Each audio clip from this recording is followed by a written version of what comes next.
Welcome back to the NYG Blue Zone. It's your boy Attikis. I'm here with MuMuar. We ready What's to going talk on, guys? New York Football Giants. A lot of news going on, Moo. A lot of stuff going around. A lot of stuff. No doubt, no doubt. I like the So hat. the New York Giants. Yeah, man, I like this one too. I like the design on the side of it. This is one of I guess it's one of my more recent purchases, but I like to switch it up, whenever I can. Well, it looked good. It looked good. It was a nice pickup.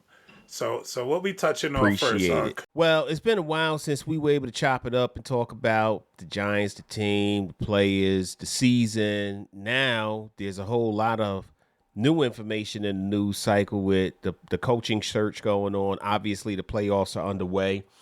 And it's a little disappointing for year after year, late December, early January, for us to be talking about the draft, free agency, coaches, and stuff like that. Not the playoffs, but this is what we do as Giants fans, unfortunately.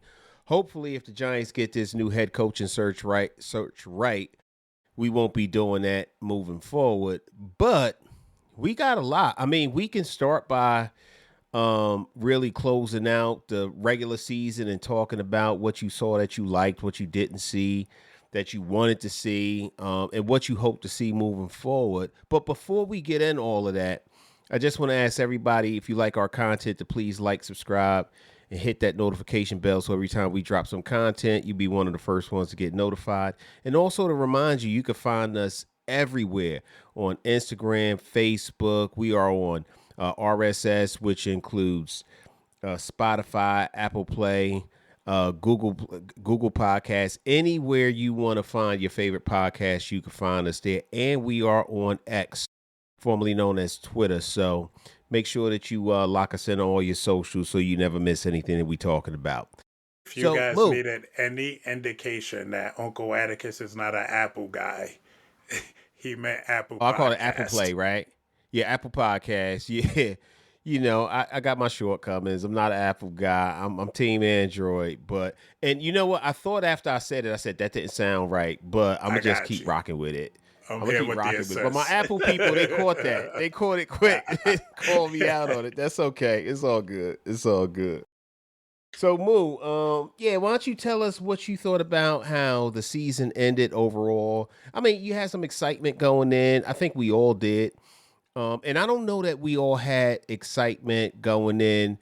Like Dart made us a believer. We knew he was going to be decent. We knew he was going to be probably good, but not like what we saw. But tell us what you expected, what you got, and what you hope to see moving forward. And during this part of the season, there's two kinds of Giants fans. There's the Giants fans that want to pick and the Giants fans that want to win. And I used to be the Giants fan that wanted to win. I've been that guy. But I feel like we've been dealing with this for like the last 7, 8 years where we do terrible and then at the end we go on a little stretch of winning games to mess Right, up our right. draft position. Um, this time it delivered the same. It felt like the Raiders handed us a W. And it felt like, to me personally, Dallas handed us a W when they benched their starters and we went out there playing like we should have played all year, but we didn't. So I was super disappointed to see that. I was disappointed to see that. Cowboys, the Cowboys laid down and took it. They gave it to us, which I understand. We're divisional rivals. But that the Giants, year after year, it seems like we wrote the book. Like in practice, it feel like they like, all right, we up 21. What do we do? And we come up with different ways to really blow it. Hmm. And then when when it's like, all right, well, we done lost 9 straight, 10 straight. At least we got the pick. They took it from us again. Yeah, no And doubt. and listen, I'm excited about the win. I love what the future have in store. I still think the 5th pick is a good pick. I wanted to get a high pick, trade back, and get more from that as well. But the 5th pick is still a really good pick. It's just when I want this team to win, I cannot for the life of me get that win. And when Mm-hmm. I'm like, you know what? We sucked all year. We getting what we deserve. We getting the number one pick or the two pick. I would have been fine with that too. And they just do the opposite of what I think. So I came up with something. All right. Here's my new theory. Next Talk to season, me. I want the Giants to go 0-17. I don't want them to win nothing. You following me? It's my new I theory. feel you. I I feel don't you. want the Giants. I don't want the Giants to win nothing. I want them to Hey, when lose you have every low game. expectations, they can only make you proud, right?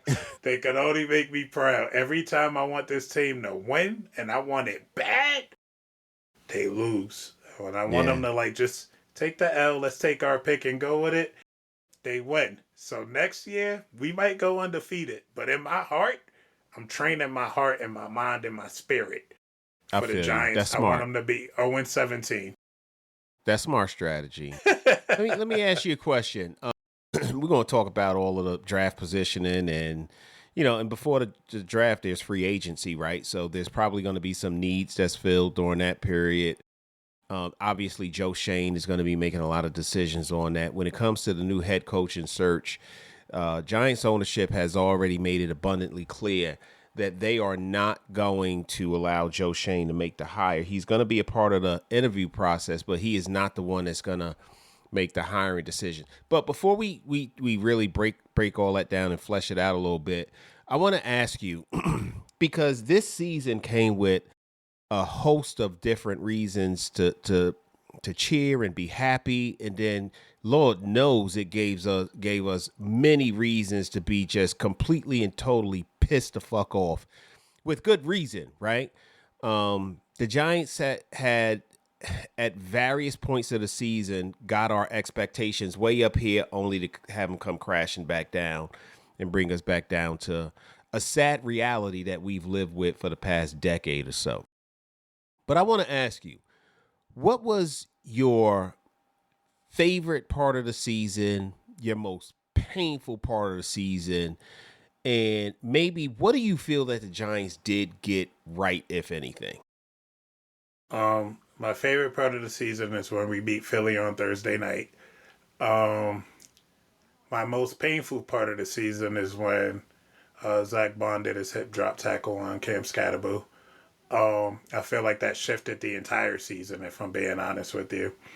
And I feel like what we got right, we it's got to be the draft picks, right? Is there anything else we could like? I feel Yeah. like Jackson Dart. If you gave me four quarterbacks to pick from college, Jackson Dart wouldn't have been in my top four. But I also don't watch much college ball. But we picked them up. I was like, oh, mess, whatever. Man, I feel like we got our quarterback. I feel like we got our running back. I hope Cam Scatterboo come back healthy and doing the things he was doing before the injury. Um, I just feel like we did real good with our rookies, our draft picks last year. Yeah. I think the What most about you? exciting, yeah, I'm going to agree with you, but there's layers to it also, right? Like you talked about that big win against the Philadelphia Eagles. I think it really started with the poise, the patience, and how Jackson Dart showed he was NFL ready to play against the Chargers at MetLife Stadium in his first start of the season. I did not Yeah. expect for him to get the dub. I but see there's layers to it, right? So I think the thing that excited me most and really made me feel good was to see how well our rookies performed. And it was a slower start for Abdul Carter than it was for Cam Scatterboo and Jackson Dart.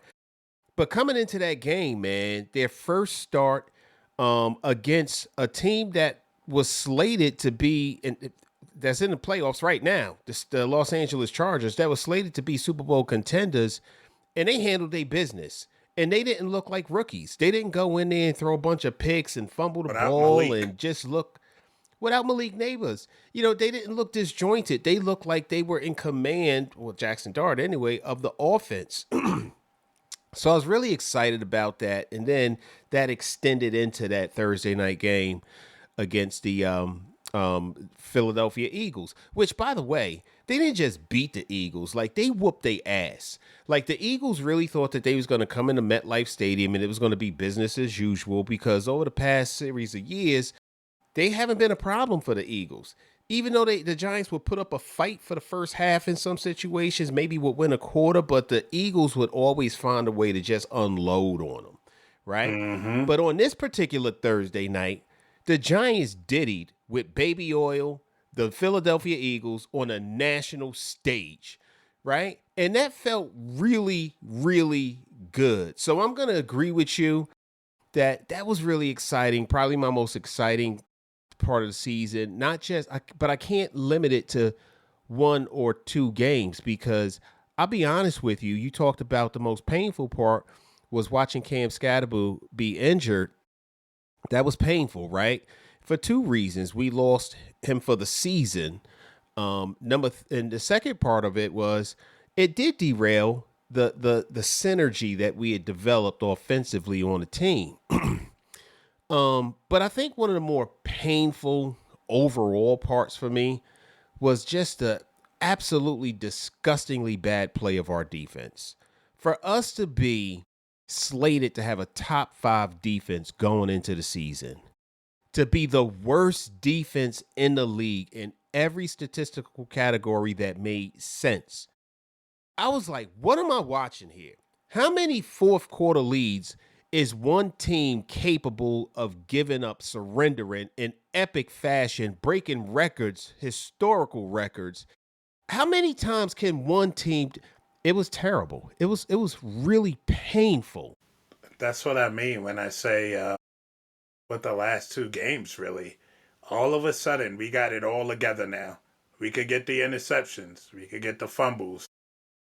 If we would have won half the games that we blew in the fourth quarter, I wouldn't even cared about them winning these last two. If we would have went, Right. 7-9 or whatever the case may be, 7-10, I would have been fine. I think they would have been 9-8, to be honest with you. Had they Maybe, won some of those games, they should have won.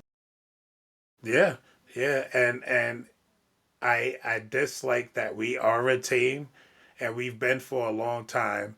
That when we got the lead, at times, most of the times, we play not to lose instead playing Right. to win, and I don't like that. Right. It did backfire them against the Chicago Bears because they did try to play to win and not to lose. Yeah, They were stopped on that fourth. They had the ball 1st and 10 at the 1 yard line, and they tried to punch it in for a touchdown. And Chicago's defense stepped up. Credit to them, they real. but they did. They really did try to win that game, and they weren't able to.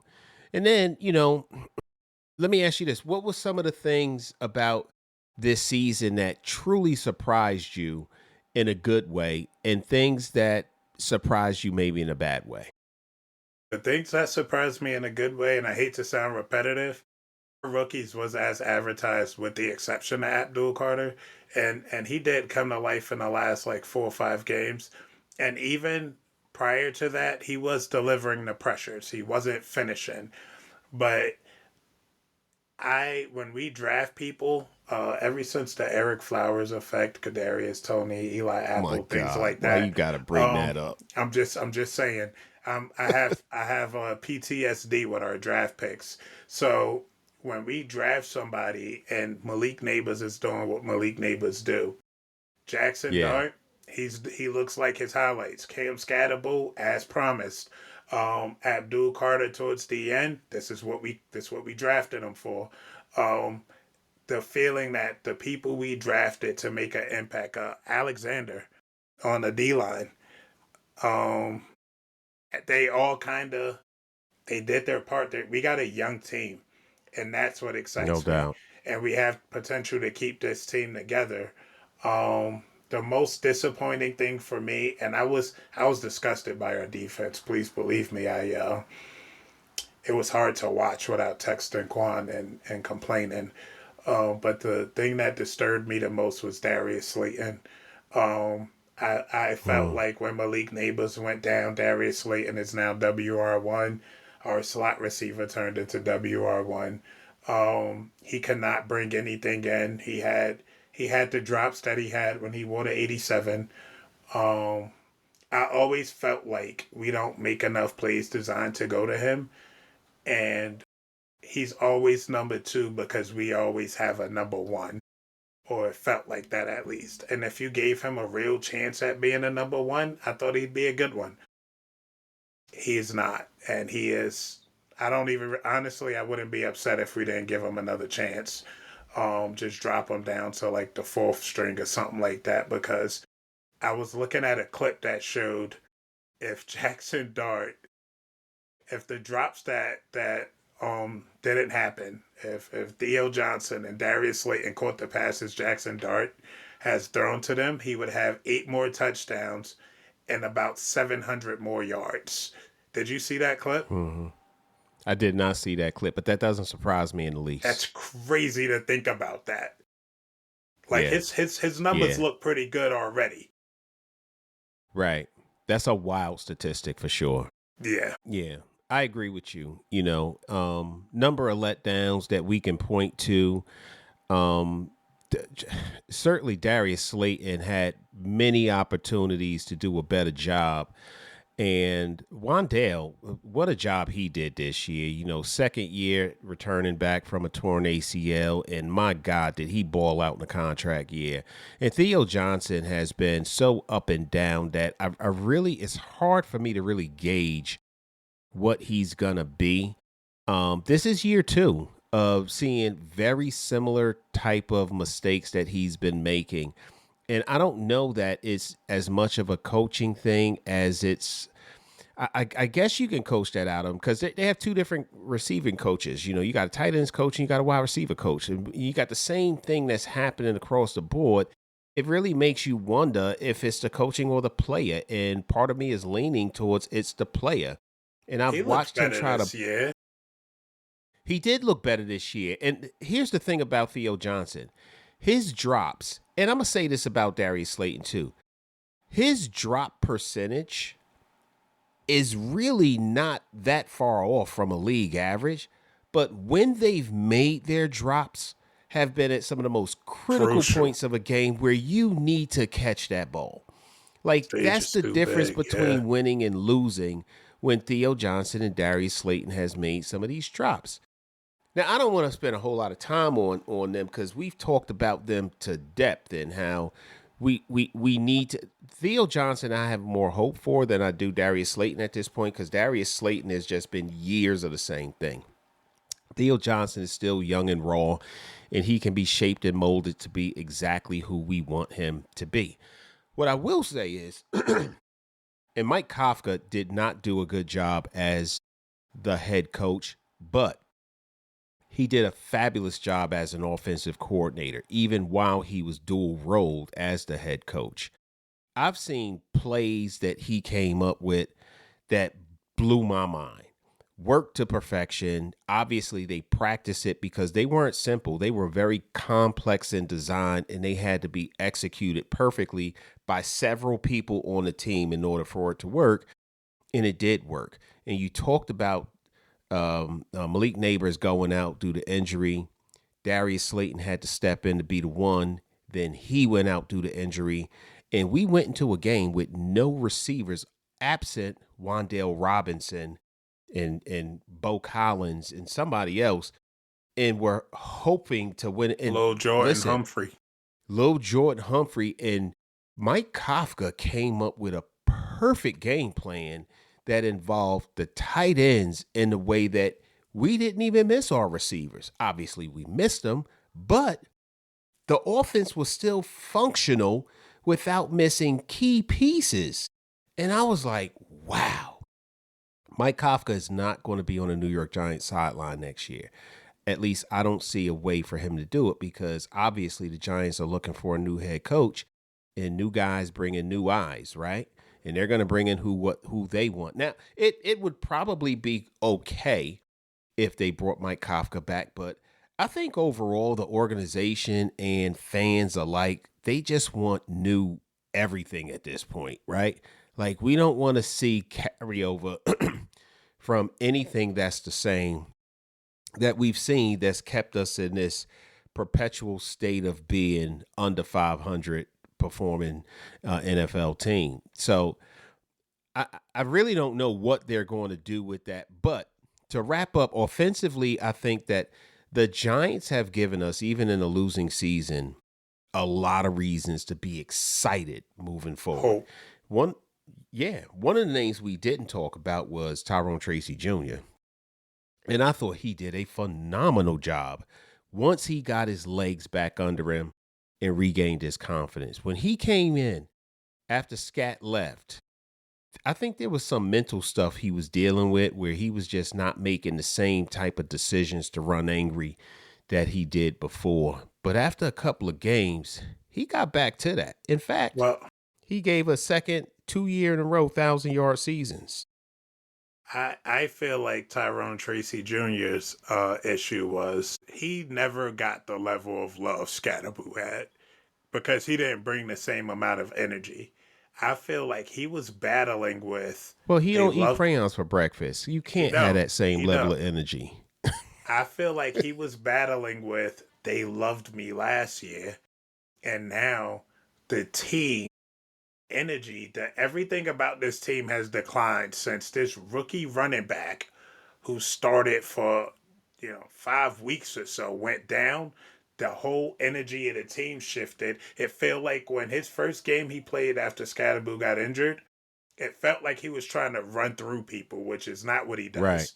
I don't know if you noticed that, but I noticed that he was trying to do angry runs, and he's not that kind of running back. I feel like when he went back to running like Tyrone Tracy is when his numbers started increasing. Correct. But I feel like he was just in his head about he thought he lost the city. He thought he lost Yeah. the team, and he didn't.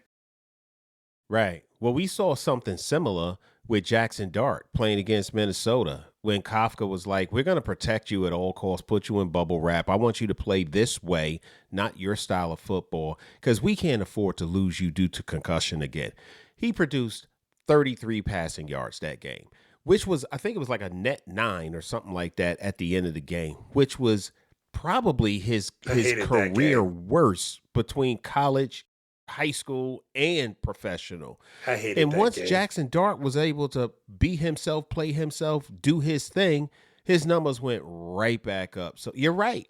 Tyrone Tracy Jr., I think based on the way you said it, I think you agree with me. It was all mental for him. It had nothing to do with him having limitations from the shoulder injury that he suffered. He was back, but mentally, he didn't know how to find his place again. And once he found his place again and he played within his skill sets and didn't try to reinvent himself, he was able to bowl. And he had a Yeah. great season.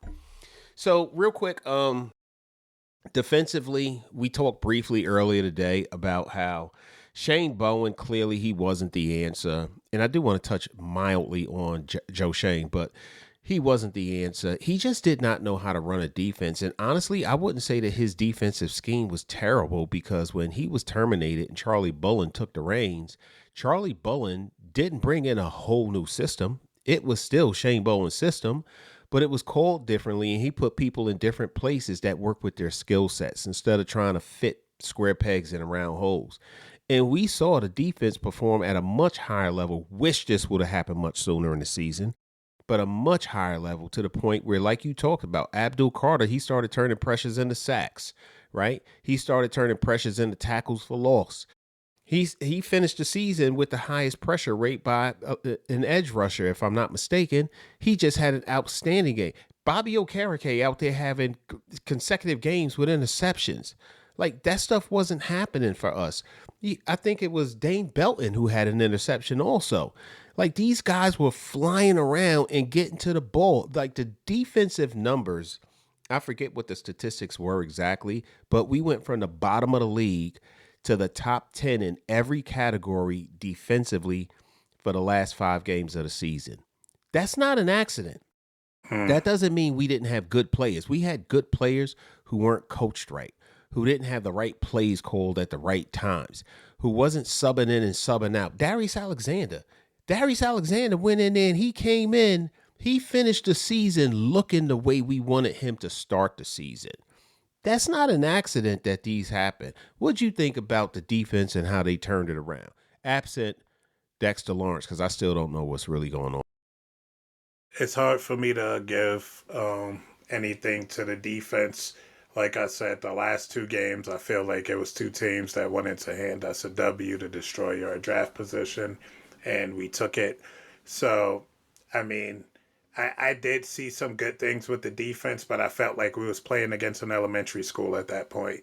It didn't feel good.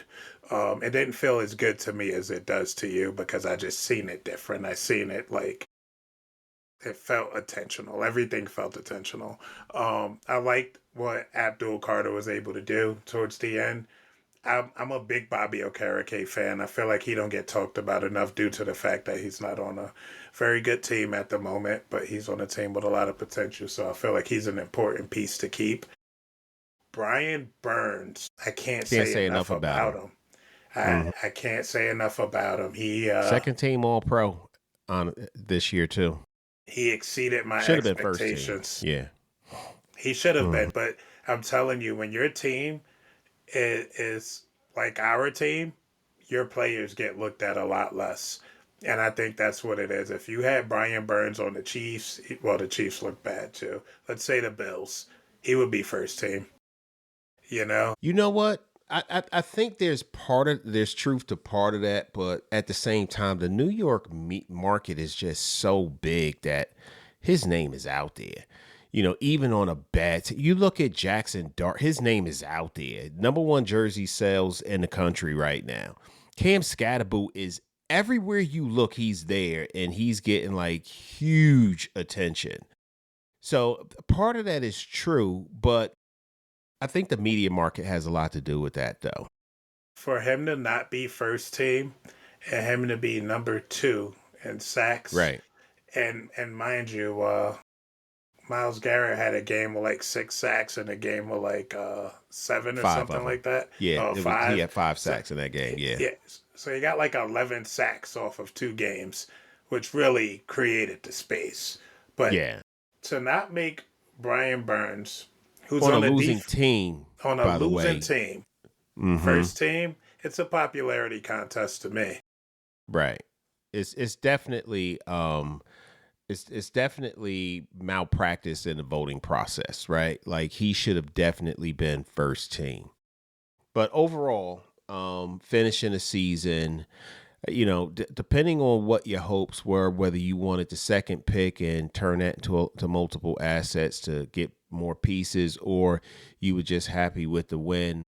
Overall, finishing the season with the fifth overall pick, because we are where we are now, regardless of what It we is hope what to it see is. and gain from it is what it is.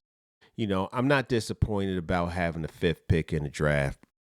You talked about Joe Shane. I think the only thing that saved Joe Shane, there's two reasons. Tiki Barber said that he believes that the Giants needed to have some type of continuity going forward, and Joe Shane didn't do as bad as a job as it appears to be because of our record. He did bring in some really good pieces. I will give him credit, as I have to.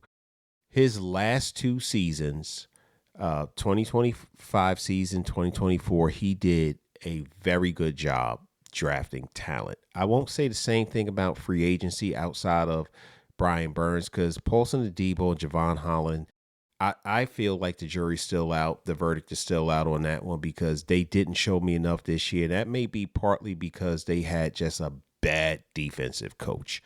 I don't know. I'm a wait and see on that one. But we got some pieces coming in. That being, we had some good pieces that came in through the draft. That being said, I think it's kind of hard to mess up the fifth overall pick, and Joe Shane is going to be looking to do that. Maybe he'll draft down and turn that into a couple of assets.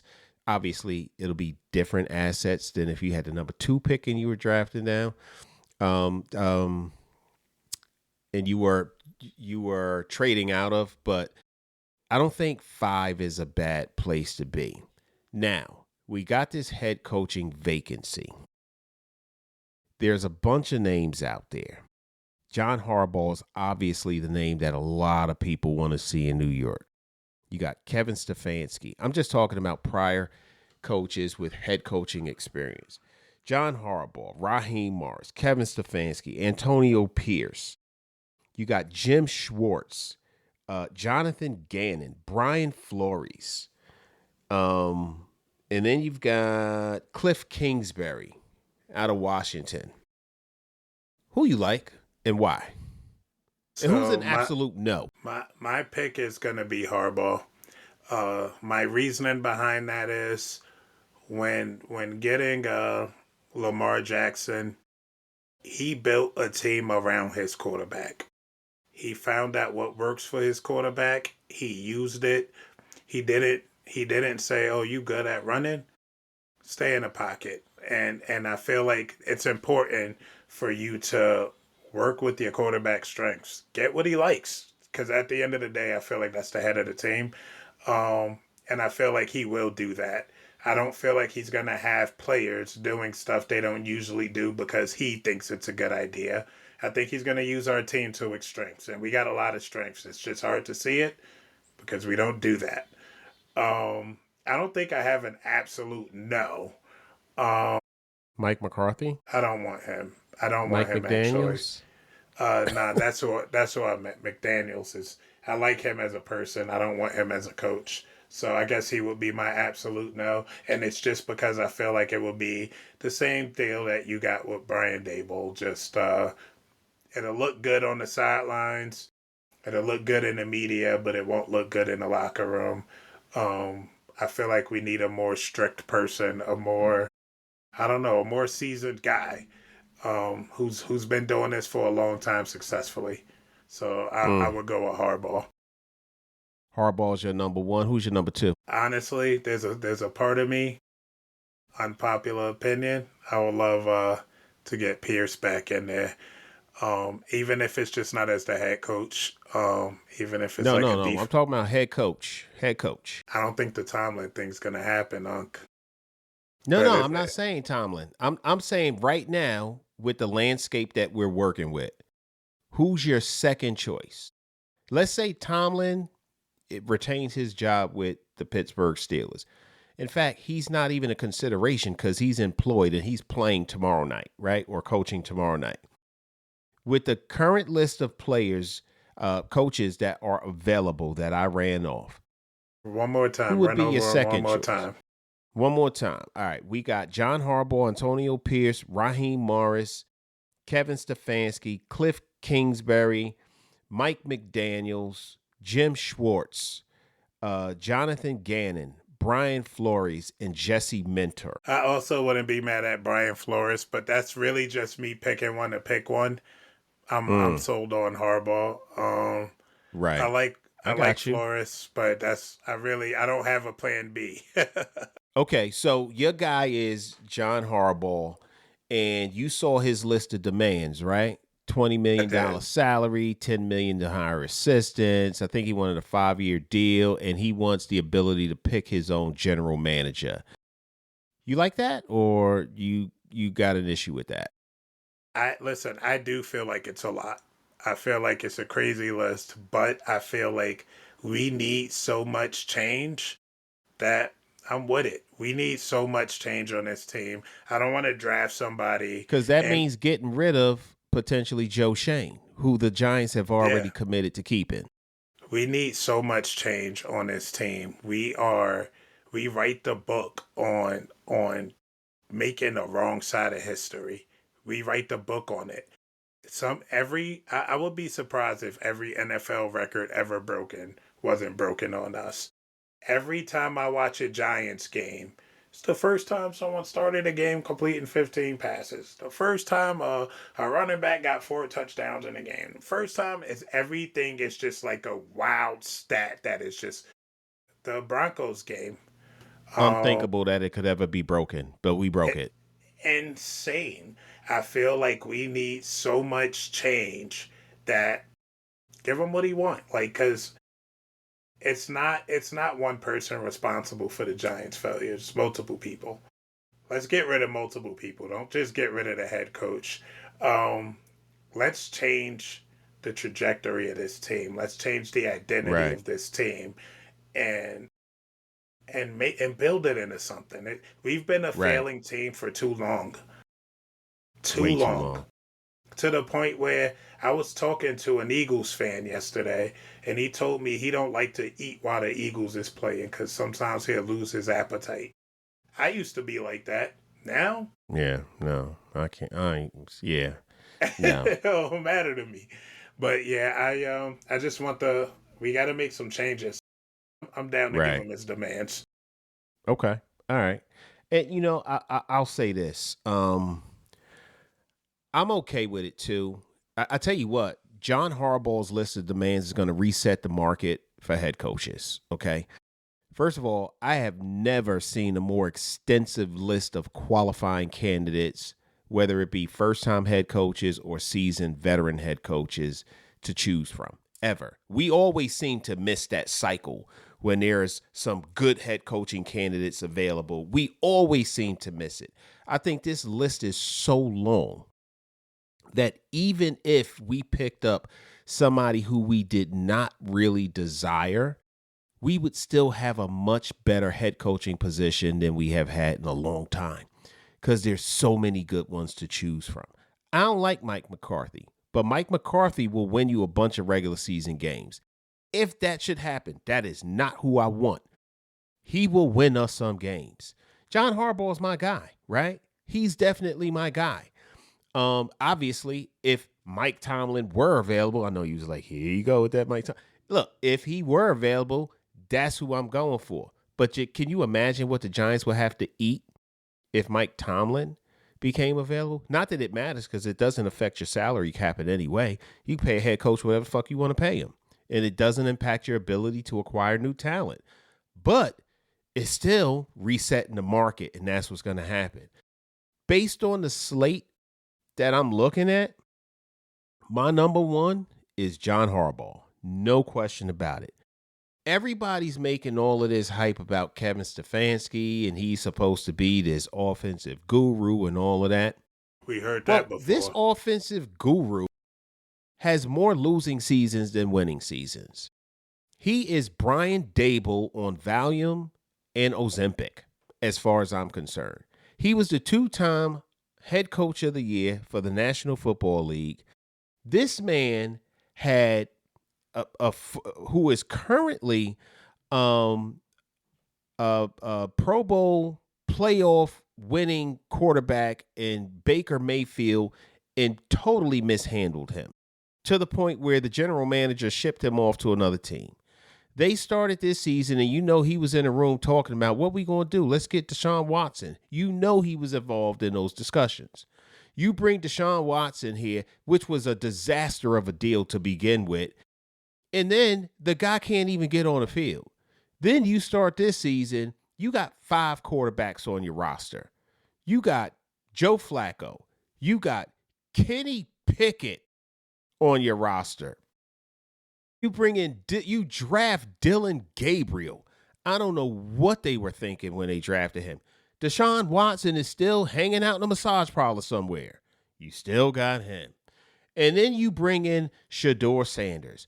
And then you completely mishandle how you going to deal with Shedeur and Dylan Gabriel. Well, Dylan Gabriel is probably a backup at best. Probably. He should be on the sidelines holding a Microsoft Surface or a clipboard, listening to the plays that you calling into Shedeur Sanders. And Shedeur Sanders shows you he's able to get the ball not only down the field and score a touchdown, and you go for a 2-point conversion and you pull him off the field. Where's the offensive guru in that? So yeah. I'm not sold on Kevin Stefanski. I'm not. I think there's a lot of hype around him, and I honestly think that he's been riding on the coattails of Jim Schwartz's defense. His defense has been epic. That defense that helped produce the league, the historical leader now in sacks with Garrett, right? That's what I think, Myles Garrett. That's what I think has happened there. So he is not as high on my list as other people's. In fact, Brian Flores is much higher on my list, just like you said, than them. If we can get Brian Flores, I'd be very happy with that decision. I think he got a raw deal from the NFL, and it started in Miami. I think he is a very good defensive coordinator. In fact, when we played them, we only yielded 33 passing yards. He put on a clinic on how to shut down teams. He's underrated, and he deserves to be a head coach in this league. Probably not going to happen for the Giants with their history. Probably not going to happen. But hell of a guy. I don't know how I feel about Chris Shula. Chris Shula, Rams defense is not that good. They're good in moments, but they are not consistently good. They're in the bottom half of the league in every category. But there are certain times their offense carries them. They almost lost to the Carolina Panthers yesterday. Credit to the Carolina Panthers. They showed up. They balled. Yeah, Bryce Young out there looking like why he was drafted, and I still don't believe in him, by the way. But I'm not sold. Jesse Minter's actually pretty good. He's an interesting possibility. But when it comes to seasoned head coaches, I'm right there with you with John Harbaugh. He's that dude. So, and then you started talking about defensive coordinators. I think that's a discussion for another day. But I think both you and I have the same opinion on who the next head coach, given the slate that's out there right now, should be for the Giants. If they make their decision in the next 24 to 48 hours and John Harbaugh is not the guy and this is the list, they've decided that they want to continue to live in the space of mediocrity. And it would be an insult to the players that they have on that roster and the fans that they have that are loyal as we have been for as long as we've been. Yeah. It's getting old. I feel like at a certain point, your team got to turn that corner. They got to do something to show you that they're not going to just sit here and take it. And we got a lot of pieces to play with, a lot of pieces to work with, but we need to start getting W's, and that starts with the coach. That matters. Yeah. Look at this year's slate of playoff teams. The Jacksonville Jaguars. They got Liam Cohen in there. I don't remember what their record was last year. 7-10 or something like that. They went 13-4, and they're winning against the Bills right now in the wild card round. You got the Chicago Bears. They brought Ben Johnson in, and Caleb Williams made me a non-believer watching him last year. This year, I believe in Caleb Williams. Caleb Williams is bowling out. These guys are the comeback kings of the league. And not for nothing, offensively, they just look good. They look good. They came back against the Giants in the game the Giants probably should have won. And we've seen them do it all year long. They look really good. It is possible to get a first-time head coach in there and actually deliver and win. I don't want to talk about first-time head coach, though. I want a seasoned head coach. I'm not saying we go that route with this first-time thing. We made that mistake with Joe Judge, with Brian Dable. I'll take it back to Ben McAdoo. I don't want to do that again, right? Yeah. I want a guy who been there, done that, and showed that they know how to win in this league and that they know how to construct a roster and coach players and develop them into what it means to be a winning football organization. That's what I want to see. Same. We're on the same page. Yeah. All right. Well, I think that's a show. We covered a lot. I think it was great to get to do a podcast together again. It's been a while, and yeah, I knew you had a lot of thoughts on the coaching search and the Giants and how the season went and how it ended. So I'm glad we were able to get this out there because a lot of people love to hear what you have to say, and they love to hear what we have to say and the energy that we bring about our beloved New York Football Giants. But for now, I want to ask everybody, if you like our content, you like what we have to say, please don't forget to like, subscribe, hit that notification bell. And don't forget, you can find us on Apple Play. I'm kidding. You can find us on Apple Podcasts, Spotify, wherever you listen to your podcast. Check us out on Twitter. You can check us out, X now. Check us out on Facebook, TikTok, Instagram. We everywhere. We always talking New York Football Giants. Thanks for spending some time with us. Go Big Blue. Big Blue. Peace, y'all. Yeah, a lot of girls probably crying from my old high school. Look, they see me everywhere they go. I probably would too. Look, crossed over to the Jordan man like I'm Michael. Yeah, eating blessings so much I might need lipo. Yeah, tailored for the doves like I'm walking in chucks. Yeah, it's just in this plan, man, I see all y'all shook. Look, knew that I was great ever since I was a rook. Man, all y'all singles making me look good. Okay, praise to the Most High, yeah, that's Jesus. Look, but when it come to this rap thing, I can't lose. Yeah, back-to-back number ones, that's the thing greats do. Yeah, tell them boys that ain't nothing I can't do. It's my year. It's my year.